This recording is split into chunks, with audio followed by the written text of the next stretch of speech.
Bryce Young has looked decent, Chris. Like, Yeah. like there might be a future in Carolina for Bryce Young, which I think we wouldn't say that, I don't know, 4 or 5 weeks ago. But the last 3 weeks, I don't want to say he's been great, but he's been good.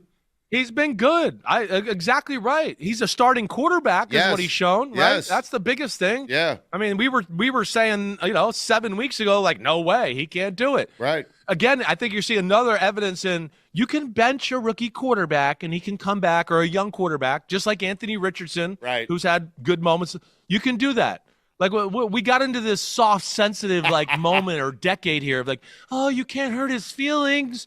Like, we grew up in an era where every quarterback got benched when they were young. Yes. Joe Montana, John Elway, Terry Bradshaw, Phil Simms, you fucking name it. They got benched. Yep. Troy Aikman. I mean, that's the way it was. Not only did they get, you'll get another chance. Go out and play again. Not only did they get benched, they didn't have to be good right away. I mean, some of them just sat on the bench until they were ready. I mean, exactly. So it's not easy, and it's not easy when you are a Bryce Young. You go to a place like Carolina. One, you're not as good as maybe everybody touted you to be in the draft, and then two, you go to a team that's not very good at all. So, like we always talk about, that's a tough situation. But he's just looking good, and hopefully this offseason now they can spend the money around him to make him look good. He to me, has to be in a Tua offense. It has to be that. That's where he's good. He's not stand in the pocket, throw lasers and rifles down the field. He is like, hey, get it out here, get it out here. Hey, move in the pocket, boom, over the middle. That's what he is. He's a point guard. He just gets the ball out to playmakers in space and lets them go.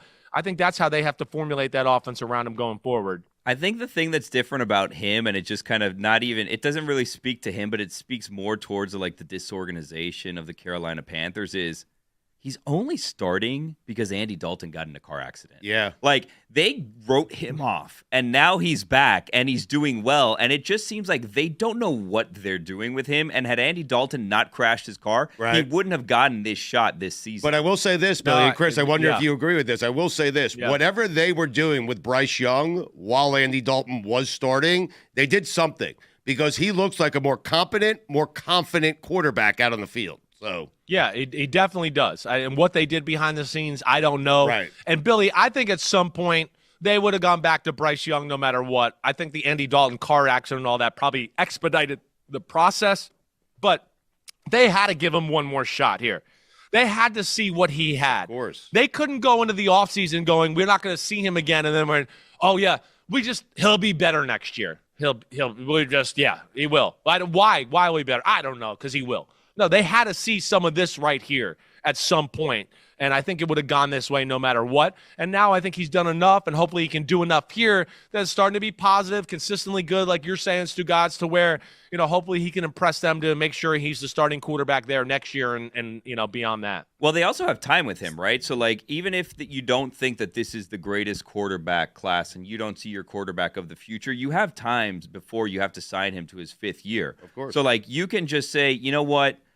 Let's give him another year, and then after next year, we really have to make a decision on him. Like, he could be good enough. Oh, he's getting next year, though. No, I know, but they're not a quarterback away. The Carolina Panthers are not their quarterback away. So they can afford to have another year with him and see if it works out or not. And also, like, then you save yourself from going in that same loop of over and over again, just getting a quarterback. This is the guy they wanted. So this wouldn't be the situation. But where they're picking, they'd then have to settle for drafting a quarterback who they may not be in love with and then just do this all over again for no reason. Yeah, no, build around if you believed in him and it's what you thought was the right thing to do. He's showing some positive signs. If he continues to show positive things here towards the end of the year and do all that, you stick with him. I'm so sick of the NFL and especially college football. It's just everything's on the quarterback all the time. I mean, again, like you said, they're not a quarterback away. They didn't look that much better with Andy Dalton. It wasn't like, oh, my gosh, look at them. They're world beaters now. Andy Dalton's in. Holy crap. Yep, it changed them. I mean, it was just a little bit better than it was with Bryce Young.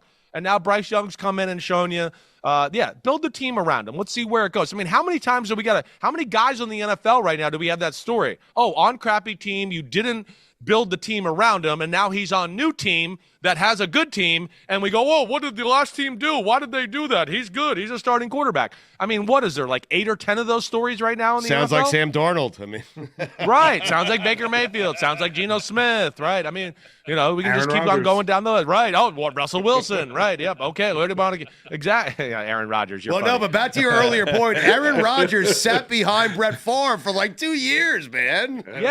I mean, again, sit, whatever, play, get benched, all of that.